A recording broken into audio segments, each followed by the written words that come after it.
So in this video, I'm going to show you how to work your core and your abs without killing your back. Hi, this is Dr. Steve, I'm owner and founder of Body Solutions.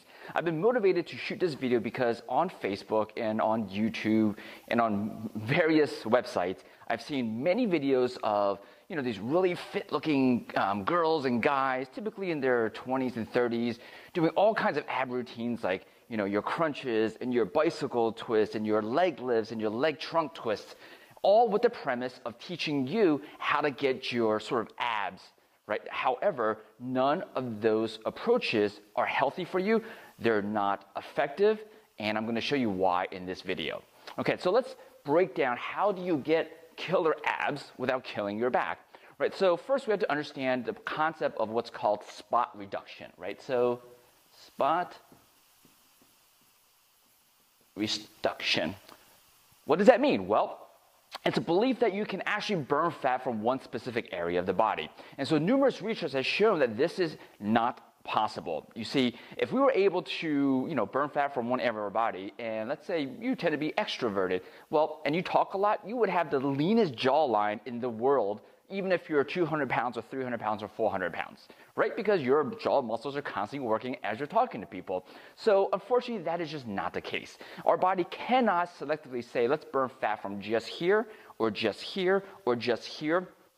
That's just not possible, right? And so then we look at, well, how do we burn fat from this area? Well, it comes down to burning as many calories as possible, right? The more calories that you burn, the more body fat that you lose overall, and some of that will come from this area, right? So you want to maximize the amount of calories that you burn. So we know that spot reduction is just not possible, right? So the concept is if you want to get abs, you want to maximize calories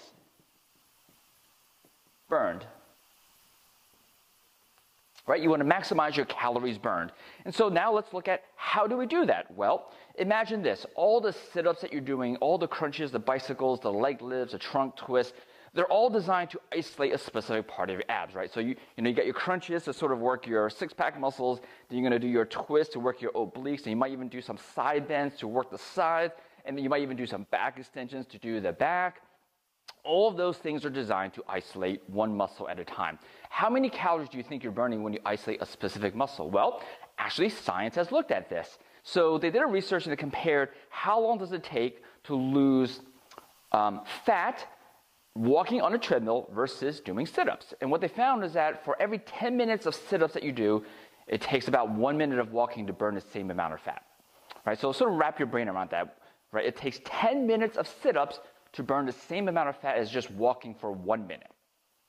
Right? And so it's a great example of how sit-ups and any kind of twists and trunk twists do not burn many calories because you're lying on your back. So your legs are not working, your arms are not working, your back muscles aren't working, your shoulders aren't working. You're just isolating specific muscles, right? So the calorie expenditure is very low. So from a maximizing calories burn perspective, sit-ups, crunches, leg lifts, trunk twists are just not effective. Now let's talk about it from a functional perspective. How does our core work? So how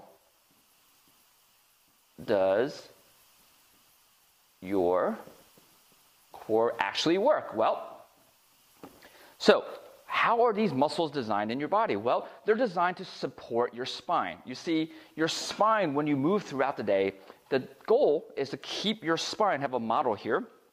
So the goal is to keep this stable as you move, right? When you lift up a box, when you push open a door, when you get out of bed, when you get out of your car, the goal of the trunk muscles, all of them, is to brace, right? It's almost like wearing a weightlifting belt, right? So guys in the gyms that lift heavy, they wear that belt because it helps them lift more weight.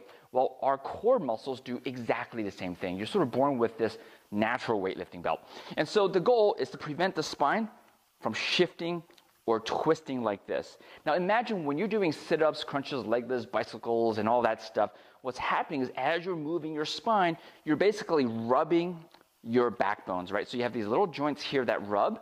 You have the big joint crushing down on the disc that rub repeatedly, right? So imagine how much pressure and damage is going through your back. Well, science says that a sit-up, right, just a little single sit-up, is about 740 pounds of pressure, right? So that's like saying 3 NFL linemen standing on your spine as you rub your spine repeatedly.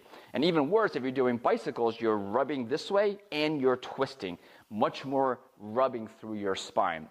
And over time, that develops arthritis, accelerated arthritis. It's why you don't see 60, 70-year-olds doing, leg lifts and crunches and sit-ups and stuff, right? Because their backs just can't take it. Well, if you're in your 20s and 30s, it really can take it, but it's accelerating the breakdown of your back. And as far as current technology goes, there's no back replacement yet. We can't replace your spine, right? And so what you want to do is you want to conserve the amount of rubbing in your body, right? Because if you keep rubbing, what happens is this disc gets worn out, so this bone gets closer to this bone, and that can pinch this nerve. If you keep damaging the joints right here, they're called the facet joints, you develop bone spurs, and again, those bone spurs, it's a reaction of crushing bone against bone. If you keep doing that, your body's like, well, let me build more bone to protect itself. So those bone spurs are going to pinch the nerve as well over time as you develop them. And of course, over time, as you're repeatedly bending forward like this, every time that you bend forward and round your back forward like this, there are ligaments in the back of your spine. And they respond by, they're like, look, if you're going to pull on me throughout the day, or if you're doing, a set of 50 or 60 sit-ups repeatedly, they respond, because your body's made to adapt, they respond by getting bigger and thicker. Unfortunately, when that ligament gets thicker, it's called a ligamentum flavum, when it gets thicker, it takes up more space in this hole, and thus it can pinch the nerve. Right? So over time, all those things contribute to back arthritis. And so we know that you don't want to do repeated motions like this in your spine as you're working your core, because the core doesn't work that way from a functional perspective. From a functional perspective, they should really all work at the same time so you can push and pull things in life without your spine shifting. And that's how you should train your core. Now, here's the beauty of this. When you train your abs, your core correctly, you actually get abs much faster. So let me explain. So the last concept is, how do you get fast abs, right? Fast abs. Well, you work them the way they were designed to work, right? So for example, let's say if you're, picking up a bag of groceries, and let's say if you want to be in the gym, you can take a band that's kind of pulling. Let's say if I took this weight and I simply brace my core and just brought this weight across my body like this, far, right? So as it's moving across my body, my trunk right now has to brace pretty hard so my spine doesn't twist and move.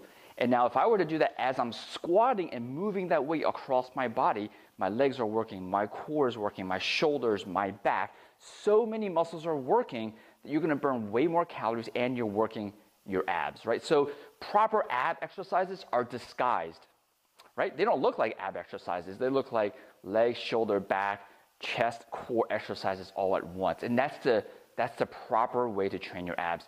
It's training them to build a skill of coordinating all of these trunk muscles to work with your other muscles in your body, right? Because when you isolate them on the floor, or if you're just hanging and lifting your legs, that's not how they would ever function in life, right? So you're actually making your ab muscles dumber, right? And so in other words, you're training them to not work and not coordinate and not synchronize with the other muscles in your body, right? So not only is it ineffective for burning fat, you're actually making your back at higher risk for injury when you're doing the sit-ups and the crunches and the leg lifts and the bicycles.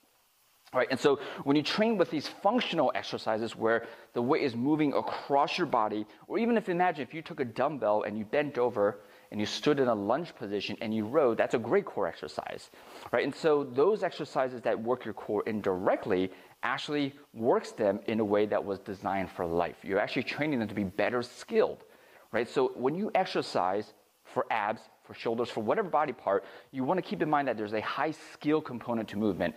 Exercise in a gym or outside or in home isn't just a tool to work that muscle. When you move your body's learning that movement. And so if you're doing these movements that don't help you move in life, you're actually making your body worse at moving life, right? So it's a skill way of looking at movement. And that's what we sort of do here in Body Solutions. We teach people how to look at movement from a skill perspective and not just isolating muscles for, looking better. It's about moving your body more efficiently, more effectively. And so I challenge you to reframe how you're training your core and get away from exercises that isolate these muscles, because you do not want to isolate. When you move in life, you don't isolate any single muscle. They're all moving at the same time to help your body coordinate and function. And so one of the things I want to offer you is if you have any questions, I'm going to shoot a video on how to train your core. There's an exercise video, and these are exercises, again, that don't look like core exercises, but they are. Every one of these exercises you'll see actually engages your core in many different directions and actually trains you to be better in life. Hope you had this new insight into how to train your core, and I hope you share this with other people because this is such a epidemic. I don't know if you know this, 9 out of 10 Americans will suffer back pain enough to take you out of work. That's 90% of you watching this. At some point in your life, you're going to have back pain enough, not just a little achiness that you wake up with, but back pain enough where you're like, I can't do life. That's a serious problem. And so some of that comes from this. So the improper ways of training your core. Some of it comes from posture. Some of it comes from sitting too much. But this, sort of your gym trying to get ab exercises, is a pretty large component to that. So I hope you found this video helpful. I'm here to answer any of your questions.